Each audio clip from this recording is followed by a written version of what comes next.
Hello बच्चों, कैसे हैं आप लोग। आई होप आप सब लोग अच्छा होंगे। अच्छे होंगे और अच्छा कर रहे होंगे। ठीक है, तो हमारा जो चैप्टर चल रहा था बच्चों, इवोल्यूशन चैप्टर चल रहा था। उसी में भी हम उस चैप्टर को धीरे धीरे आगे बढ़ाएंगे और आगे की चीज़ों के बारे में बात करेंगे। ठीक है, तो जहाँ पे हमने लास्ट छोड़ा था उसी के आगे बढ़ेंगे। तो अब हम जो नेक्स्ट आएंगे वो आएंगे हम बायोलॉजिकल इवोल्यूशन के ऊपर। ठीक है,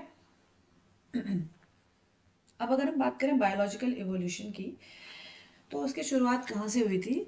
ठीक है ना। तो अगर हम बात करें इसकी शुरुआत की, तो सबसे पहले जो लेमार्क थे, जीन बैप्टिस्ट डी लेमार्क, उन्होंने क्या करा था। उन्होंने थ्योरी दी थी जो यूज एंड डिसयूज की। ठीक है, जो लेमार्क जी थे इन्होंने एक थ्योरी दी थी change through use and disuse. ठीक है, तो इन्होंने क्या कहा था।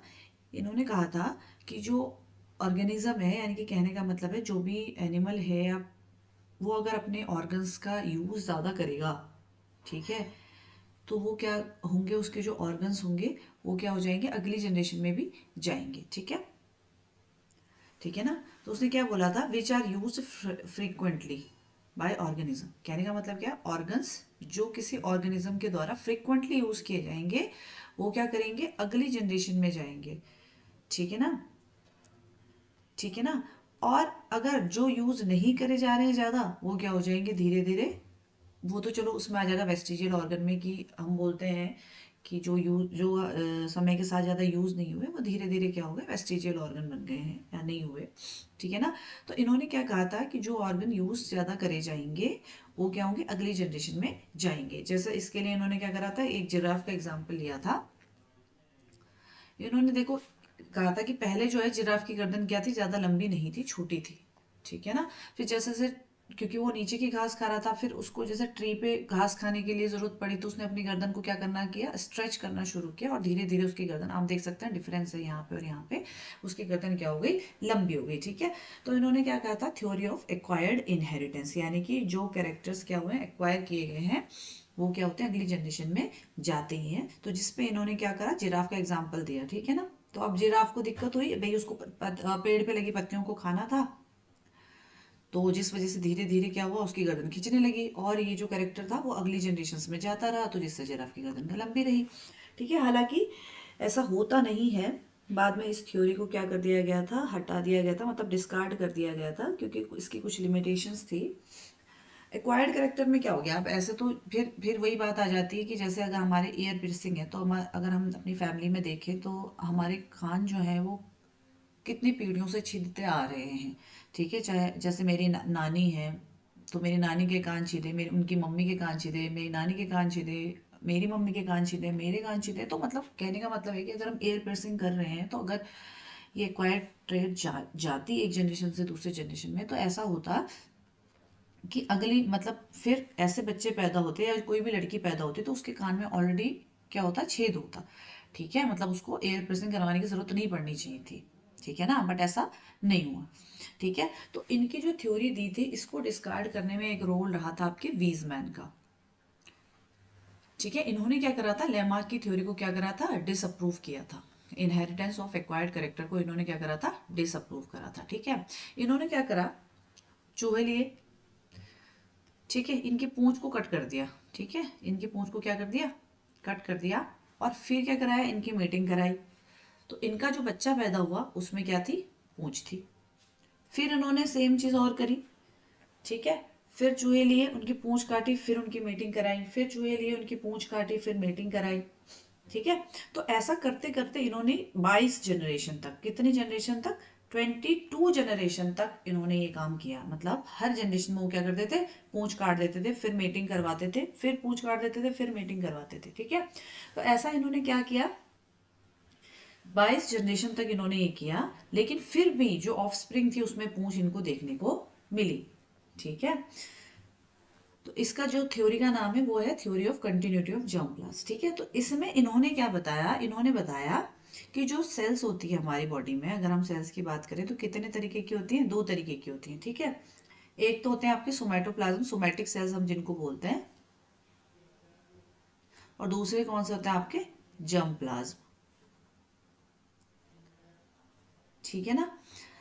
यानी कि जो जर्म सेल्स होते हैं। तो इन्होंने क्या बोला कि in any change is pass to the next generation. तो कहने का मतलब क्या है कि कोई भी कैरेक्टर दूसरी जनरेशन में तब जाएगा जब जर्म प्लाज्म में कोई चेंज होगा, ठीक है ना। यानी कि उन सेल्स में जो गैमेट्स का फॉर्मेशन करते हैं उन सेल्स में कोई चेंज होगा तभी वो चेंज कहाँ जाएगा, दूसरी जनरेशन में जाएगा। अदरवाइज सोमैटिक सेल्स में कोई चेंज होता है तो वो चेंज दूसरी जनरेशन में नहीं जाता है, ठीक है। अब आ जाता है डार्विनिज्म के ऊपर। तो भाई एक साइंटिस्ट है डार्विन, ठीक है, इन्होंने थ्योरी दी थी आपकी नेचुरल सिलेक्शन की, ठीक है। तो हुआ क्या, जो चार्ल्स डार्विन थे, इन्होंने, जो चार्ल्स डार्विन है, इन्होंने क्या करा था, ये जो थे इंग्लैंड के थे, इन्हें क्या गए गैलापागोस आइलैंड पे गए और इन्होंने क्या करा, अपना जो HMS बीगल शिप था उसकी मदद से वहां गए, ठीक है। और सेम टाइम पर एक साइंटिस्ट और थे जिनका नाम था अल्फ्रेड वेलेस, ठीक है। तो दो साइंटिस्ट थे, एक तो आपके डार्विन थे, एक तो आपके डार्विन ही थे और दूसरे थे आपके वेलेस, ठीक है। दूसरे कौन से थे आपके, वेलेस, ठीक है। ये दो साइंटिस्ट थे सेम टाइम पे, यानी कि एक ही टाइम पे इन्होंने काम किया। अब ये कहाँ चले गए, ये चले गए आपके गैलापागोस आइलैंड पे,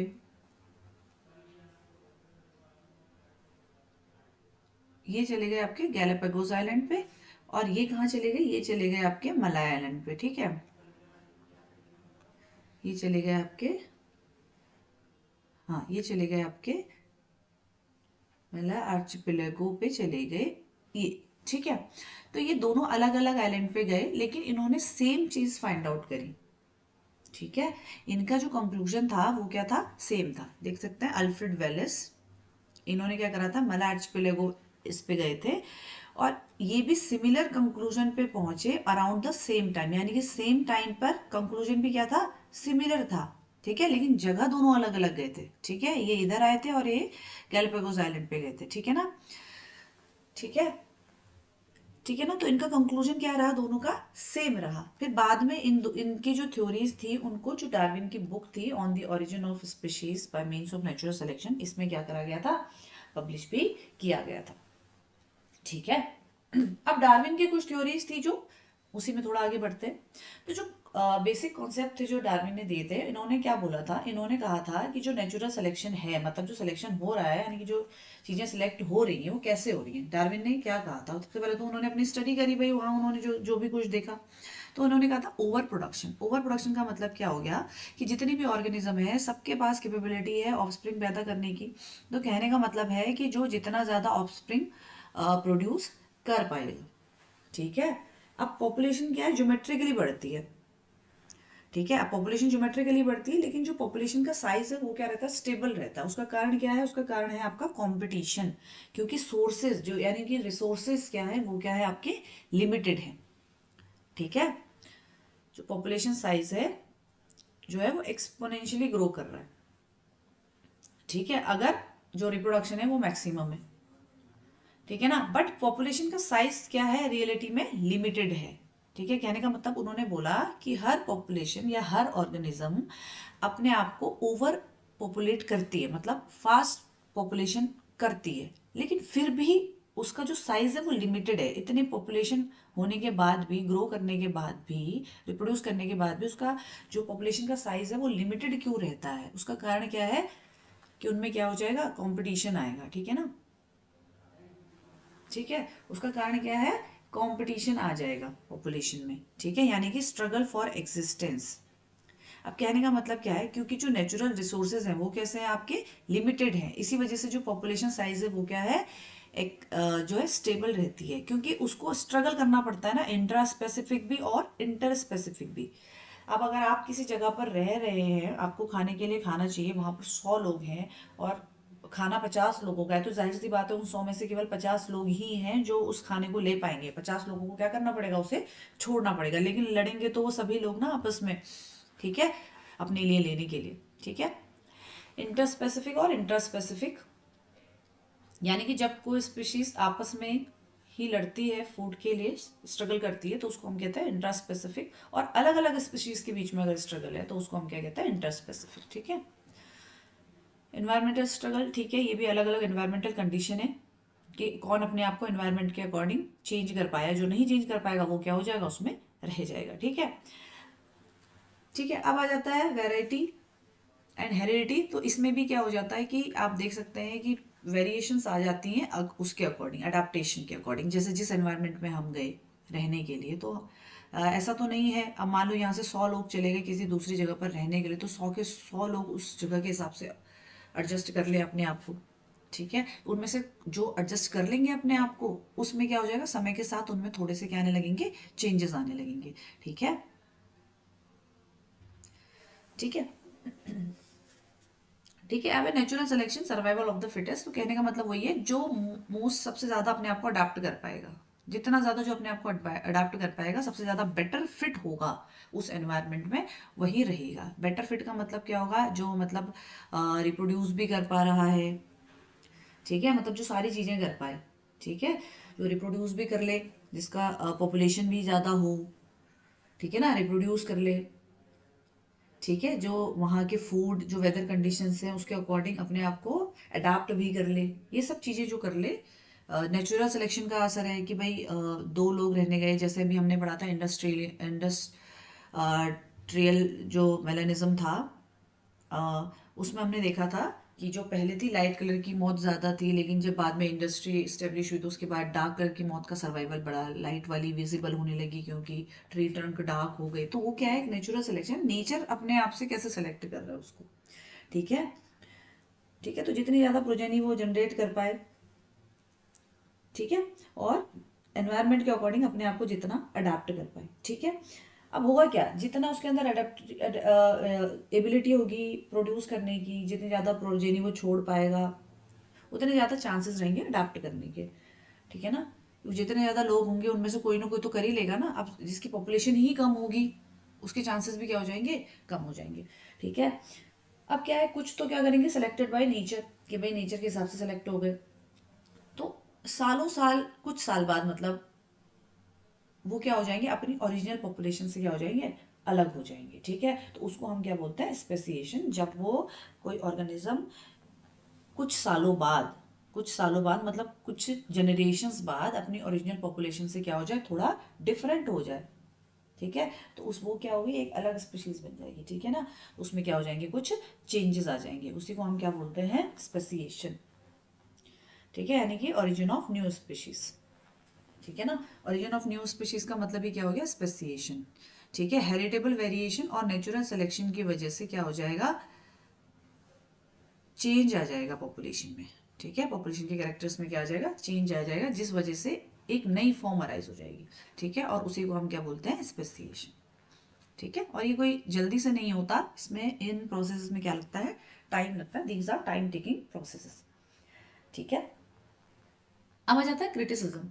अब क्रिटिसिज्म क्या बोल सकते हैं, उसको लिमिटेशन ही कह सकते हैं एक तरीके से, क्योंकि जो डार्विन ने जो बोला था, तब उनको इस चीज़ का आइडिया नहीं था, उनको जेनेटिक्स का ज़्यादा अवेयरनेस नहीं थी, तो वो ये नहीं बता पाए कि जो वेरिएशन हो रही है उनके सोर्सेस क्या रहे थे, क्यों वेरिएशन हो पा रही है।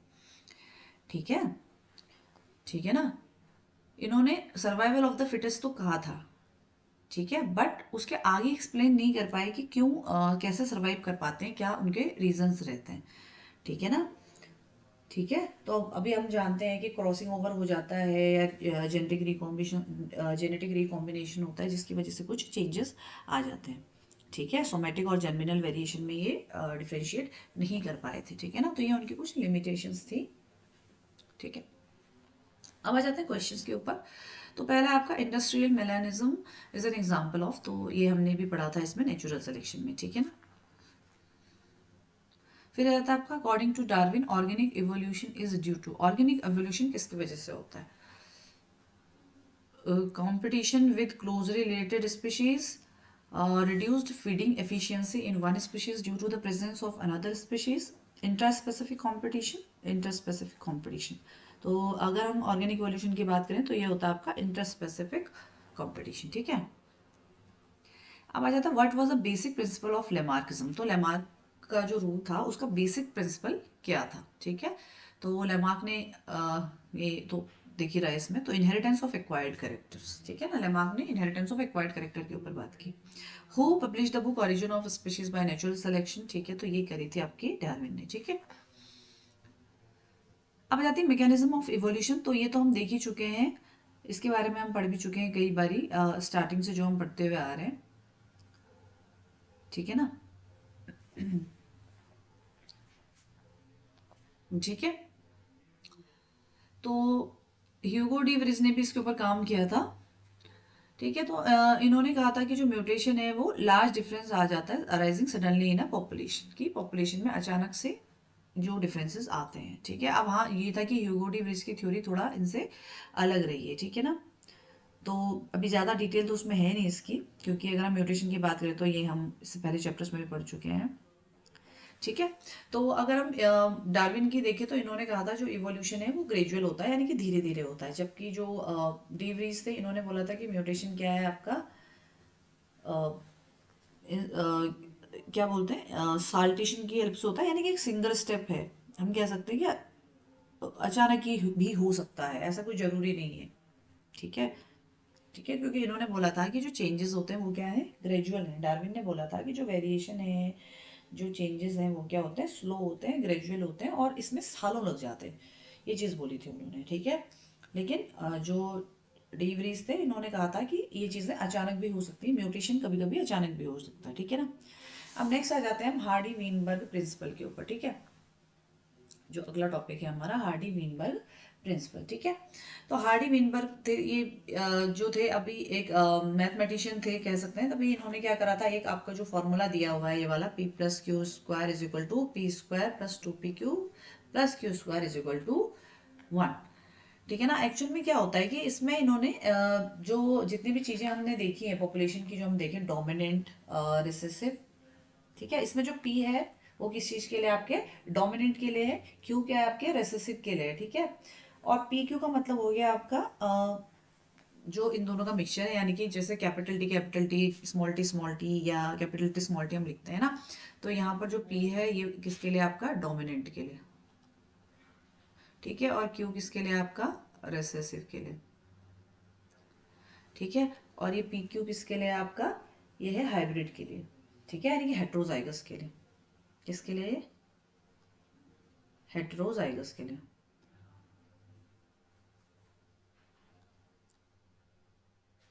हेट्रोजाइगस के लिए। अब ये डोमिनेंट है होमोजाइगस, ठीक है, डोमिनेंट होमोजाइगस डोमिनेंट के लिए, ठीक है, ये भी मैं कंफर्म कर देती हूँ, होमोजाइगस,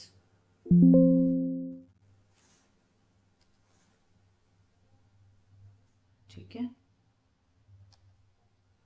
होमोजाइगस, होमोजाइगस यानी कि जैसे कैपिटल टी कह सकते हो, तो यहाँ पर ये पीपी लिख दिया है, तो अब पीपी है तो यानी कि पी स्क्वायर हो गया।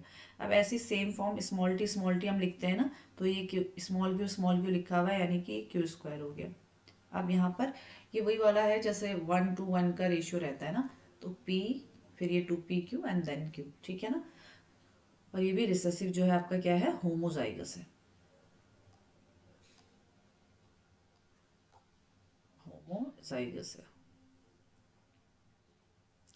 ठीक है, यानी कि जो डोमिनेंट है ये होमोजाइगस डोमिनेंट है, और जो आपका रिसेसिव है ये होमोजाइगस रिसेसिव है, और ये जो पीक्यू है आपका ये क्या है, आपका हेट्रोजाइगस है, ठीक है, ठीक है ना। ठीक है, अब इसमें हम चीज को थोड़ा सा समझते हैं कि क्या ये कैसे काम करता है। तो इन्होंने जो ये इक्वेशन दी थी, तो इन्होंने ये बोला था कि चीजें क्या रहती हैं, मतलब ये समझ लो कि जो फ्रीक्वेंसी है, एलिलिक फ्रीक्वेंसी, कहने का मतलब क्या है, ये चेंज नहीं होगा, ये कांस्टेंट रहेगा। हार्डी वेनबर्ग ने ये कहा था कि कोई पॉपुलेशन है, जैसे कोई लार्ज रैंडमली मीटिंग कोई पॉपुलेशन है, तो अगर उसमें कोई नेचुरल सिलेक्शन नहीं होता, कोई जेनेटिक ड्रिफ्ट नहीं होती, कोई म्यूटेशन नहीं होता, कोई जीन फ्लो नहीं होता, कुछ नहीं होता, तो उसमें जो जीन पूल क्या रहता है, कांस्टेंट रहता है, ठीक है, और उसमें कोई इवोल्यूशन नहीं होता है, ठीक है। तो कहने का मतलब है, इन्होंने कहा था हार्डी वेनबर्ग ने कि अगर ये सब चीज़ें नहीं होती हैं तो जो पॉपुलेशन है वो किस में रहेगी, आपके इक्विलिब्रियम में रहेगी, तो इसीलिए इन्होंने ये चीज़ दी थी, ठीक है। तो यहाँ देख सकते हैं आप The principle states that allelic frequency in a population are stable and is constant from generation to generation. तो क्या ऐसा हो सकता है कि जनरेशन से जनरेशन तक जो पॉपुलेशन है वो स्टेबल रहे, कांस्टेंट रहे? ठीक है, हालांकि ये होता नहीं है। ठीक है, द जीन पूल का मतलब क्या होता है? जीन पूल का मतलब होता है, जीन पूल का मतलब होता है sum total of all the genes and alleles in the population. ठीक है, total genes and their alleles in a population. इन्होंने क्या बोला था कि जीन पूल क्या रहता है? कांस्टेंट रहता है, ये इन्होंने कहा था। ठीक है, हार्डी वीनबर्ग ने। ठीक है ना? ठीक है, तो इन्होंने क्या कहा था? फ्रीक्वेंसी क्या है? फिक्स्ड रहती है और remain the same through the generation. ठीक है, तो इनका जो रूल था वो क्या था आपका? P plus Q is equal to 1, या आप ये कह सकते हैं जो पी स्क्वायर प्लस 2PQ ही लिख लो बीच में, plus Q square is equal to 1। ठीक है, जहां पर ये मीनिंग मैंने आपको इनके बता दिए थे अभी। ठीक है ना? तो कहने का मतलब क्या है कि अगर हमें किसी पॉपुलेशन में कोई चीज़ फाइंड आउट करनी है तो हम कैसे कर सकते हैं? अभी मैं इसमें लिखा देती हूँ। हालांकि इन्होंने ये कहा था, ये चीज़ें हैं जो इसको अफेक्ट करती हैं। 5 factors are known to affect Hardy Weinberg equilibrium. कहने का मतलब है अगर इनमें से कोई भी चीज़ नहीं होती है तब वो लॉ काम करेगा, Hardy Weinberg P plus Q is equal to 1, otherwise नहीं। ठीक है, तो यहाँ पर अगर इनमें से एक चीज़ भी चलती है तो यहाँ पर P plus Q is not equal to 1 आ जाएगा। ठीक है, ठीक है ना? क्योंकि अगर जीन फ्लो हो गया, जेनेटिक ड्रिफ्ट हो गई, म्यूटेशन हो गया, जेनेटिक रिकॉम्बिनेशन हो गया, नेचुरल सिलेक्शन हो गया, ये कुछ भी चीज़ अगर इनमें हो गई, ठीक है, तो यहाँ पर P plus Q will not be equal to 1। ठीक है, तो ये चीज़ 1 के इक्विवेलेंट नहीं रहेगी। ठीक है ना? और जब जो कि है भी, क्योंकि इनमें से कोई ना कोई चीज़ तो हमेशा चलती ही रहती है, तो हम ये नहीं कह सकते कि जो पॉपुलेशन है वो क्या रहती है? सेम रहती है जनरेशन्स तक। उसमें थोड़े बहुत चेंजेस होते रहते हैं। ठीक है ना? तो अब अगर चीन माइग्रेशन की बात करें तो जो पॉपुलेशन है अगर उसका कोई एक सेक्शन चला जाता है कहीं पर तो हम उसको क्या बोलते हैं? Gene migration. ठीक है,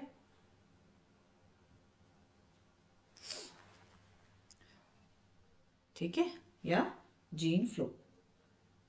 ठीक है, तो अब उन्होंने बोला था ये सब चीज़ें नहीं होनी चाहिए। मतलब कहने का मतलब क्या है? अगर हमें P plus Q is equal to 1 रखना है तो इन सब के आगे नो लगना चाहिए। मतलब no gene migration, no genetic drift, no mutation, no genetic recombination, no natural selection. अगर ये कुछ नहीं होता है तब P plus Q is equal to 1 होगा। ठीक है ना?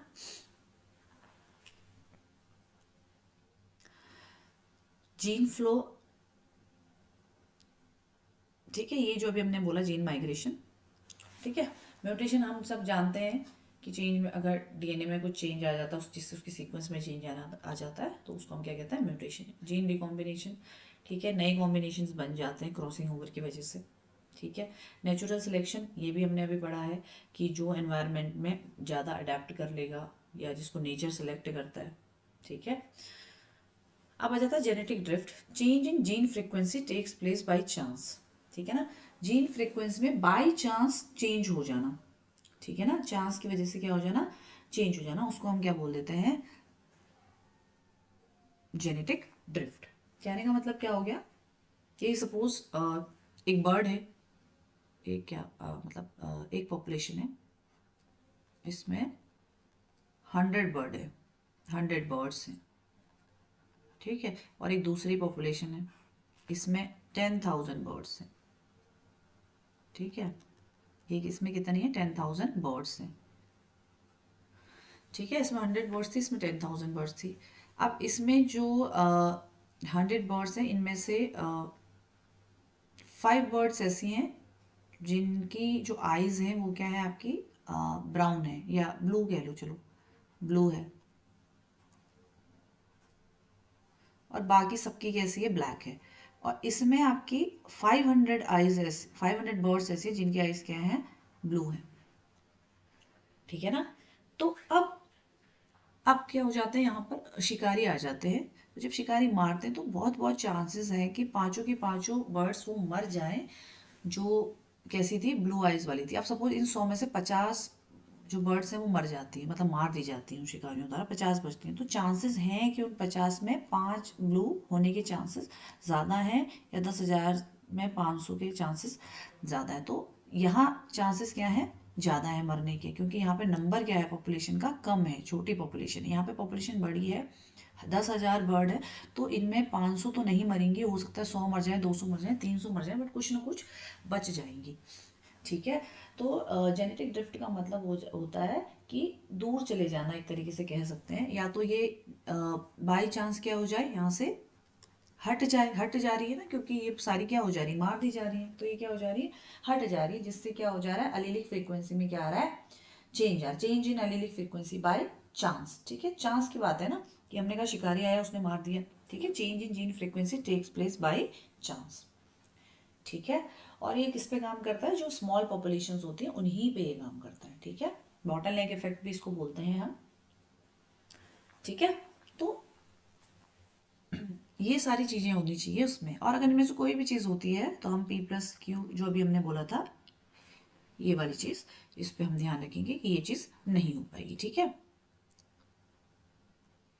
अब एक चीज इसमें आई थिंक छूट गई, हाँ ये वाली चीज इसमें रह गई, ये शायद मुझसे मिस हो गया, इसके बाद आएंगे। अब ये तो हार्डी विनबर्ग की बात हो गई, ठीक है ना, जो अभी हमने बोली थी। अब इसमें एक चीज आ जाती है कि जो नेचुरल सिलेक्शन होता है वो किस तरीके से होता है। ठीक है, अब जो नेचुरल सिलेक्शन होता है, तो इसमें ये जो डायग्राम दे रखे हैं, इसमें हम देख सकते हैं, इनमें इनमें 3 तरीके के डायग्राम है। ठीक है, एक तो भाई सीधी सी बात है, इसमें 3 तरीके की चीजें होती है। जो नेचुरल सिलेक्शन होता है वो कैसे होता है आपका, 3 तरीके से होता है। ठीक है, अब 3 तरीके से कैसे होगा, एक में देख सकते हैं आपको 2 पीक्स दिख रही हैं। अभी मैं इसको बनाती हूँ यहाँ पर, तो आई थिंक आपको फिर ज़्यादा समझ में आएगा। अगर मैं नेचुरल सिलेक्शन की बात कर रही हूँ, तो हमने कहा नेचुरल सिलेक्शन कितने तरीके का होता है, 3 तरीके का होता है। ठीक है, यहाँ पे लिख लेते हैं, नेचुरल सिलेक्शन की मैंने बात करी है। ठीक है, इन्होंने इसको क्या कर दिया, इसी के साथ रखा हुआ है बुक में, बट कि हम अलग से भी कर सकते थे, बट चलो कोई नहीं। ठीक है, 3 तरीके का, एक पहला कैसा आपका स्टेबलाइजिंग, एक कैसा आपका स्टेबलाइजिंग। ठीक है, दूसरा आ जाता आपका डायरेक्शनल, डायरेक्शनल, और तीसरा आ जाता आपका डिसरप्टिव, डिसरप्टिव। ठीक है, स्टेबलाइजिंग का मतलब क्या होता है, यानी कि स्टेबल है।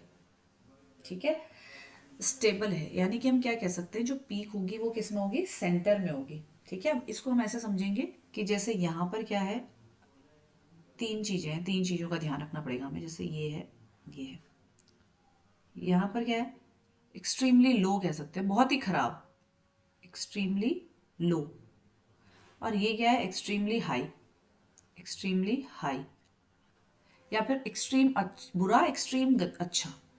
तो इसमें क्या होता है, हमेशा एवरेज को सिलेक्ट करा जाता है, किसको सिलेक्ट करा जाता है, आपके एवरेज को सिलेक्ट करा जाता है। ये बीच में कहीं पर क्या होगा, एवरेज होगा, यानी कि जो एक्सट्रीम लो वाले हैं वो भी कम रहेंगे, और एक्सट्रीम हाई वाले भी क्या रहेंगे, कम रहेंगे। जो मीडियम वाले हैं वो सबसे ज्यादा रहेंगे। ठीक है, यानी कि medium sized individuals are favoured. ठीक है, ठीक है ना।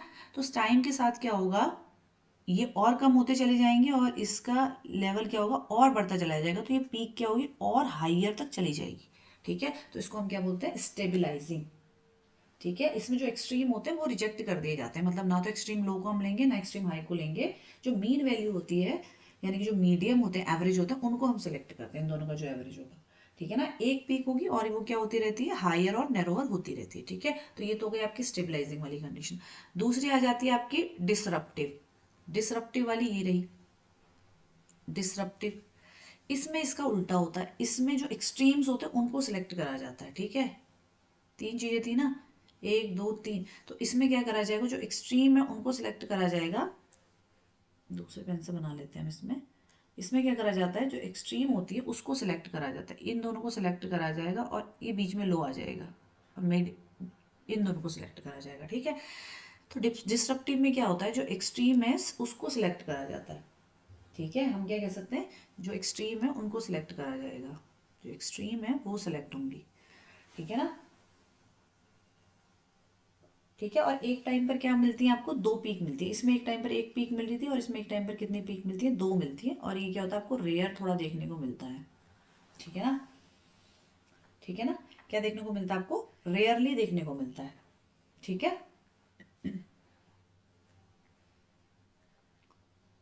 ठीक है। अब तो इसमें हम देख सकते हैं यहाँ पर, अगर जैसे मैं बोल दूं कि जैसे वही मेलानिनम वाला, जो मेलानिज्म वाला था उसमें थी ना एक, पहले व्हाइट कलर की पॉपुलेशन ज्यादा थी, बाद में क्या हो गई, जो डार्क कलर थी उसकी पॉपुलेशन ज्यादा हो गई। ठीक है ना। तो इस तरीके की चीजें, सपोज मान लो एक व्हाइट है, एक ग्रे है और एक ब्लैक है, तो व्हाइट और ब्लैक ज्यादा अच्छे से रह पाएंगे, ग्रे वाला नहीं रह पाएगा। जैसे एक स्नेल में होता है ऐसा, उसके शेल का कलर रहता है ना, तो उसमें ब्लैक होता है, ग्रे होता है, व्हाइट होता है। तो ब्लैक वाला रॉक्स में छुप जाता है। ठीक है। जो व्हाइट वाला होता है वो सैंड वगैरह में छुप जाता है, और जो ग्रे वाला होता है वो एलिमिनेट होने लग जाता है, उसकी पॉपुलेशन कम हो जाती है। ठीक है। इन दोनों की पॉपुलेशन तो बढ़ जाती है, बीच वाले की पॉपुलेशन कैसे हो जाती है, कम हो जाती है। ठीक है। तो ये एक तरीके से इसके ऑपोजिट है, इसमें बीच वाले की पॉपुलेशन बढ़ती है, जो एक्सट्रीम लो और एक्सट्रीम हाई है उनकी पॉपुलेशन कम हो जाती है। डिस्ट्रप्टिव वाले में जो एक्सट्रीम लो एक्सट्रीम हाई है इनकी पॉपुलेशन बढ़ जाती है, और जो मीडियम साइज है उसकी पॉपुलेशन क्या हो जाती है, कम हो जाती है। ठीक है। अब एक आ जाता है आपका डायरेक्शनल। तो इसमें क्या हो जाता है, जो पीक है वो शिफ्ट हो जाती है। ठीक है। पीक क्या हो जाती है, शिफ्ट हो जाती है। ठीक है। कि पहले पहले कि पहले एक पॉपुलेशन हाई थी, दूसरी कम थी। कुछ समय के बाद क्या हो गया, वो पॉपुलेशन कम हो गई और दूसरी हाई हो गई। तो इसमें जो पीक थी पहले इधर बन रही थी, यानी कि एक्सट्रीम वन पे आ रही थी, और फिर दूसरे में एक्सट्रीम टू पे चली गई। ठीक है ना। इसमें भी एक्सट्रीम वैल्यू सेलेक्ट होती है। अब इन दोनों में क्या डिफरेंस है, देखो इसमें भी एक्सट्रीम वैल्यू सेलेक्ट हो रही थी, लेकिन इसमें दो पीक एक टाइम पे बन रही थी, दोनों एक्सट्रीम एक टाइम पर सेलेक्ट हो रही थी। लेकिन डायरेक्शनल में क्या होता है कि एक टाइम पर एक ही एक्सट्रीम सेलेक्ट होगी। जैसे उसमें था ना कि पहले केवल व्हाइट वाले ज्यादा थे, मौत की अगर मैं बात करूं तो व्हाइट वाले मौत थे, डार्क कलर मौत थे ही नहीं। बट जैसे ही इंडस्ट्रियलाइजेशन हुआ उसके बाद व्हाइट वाले की पॉपुलेशन एकदम कम हो गई, लेकिन डार्क कलर वाले बच गए क्योंकि नेचुरल सिलेक्शन हो गया उसमें। ठीक है ना। तो ये तीन तरीके के ग्राफ्स बनते हैं इसमें। तो आप इसको देख लीजिएगा, समझ लीजिएगा। ठीक है। तो आज की क्लास को बच्चों हम लोग यहीं पर ख़त्म करते हैं। ठीक है। अब मिलेंगे आपसे अगली क्लास में, जो इसके आगे का टॉपिक रहेगा उसके साथ। ठीक है। तो आई होप आपको आज का क्लास समझ में आया होगा। अगर आपके कोई भी डाउट्स रहते हैं इसको लेकर तो आप हमें व्हाट्सएप पे डायरेक्ट मैसेज कर सकते हैं बच्चों। चलो, बाय बाय।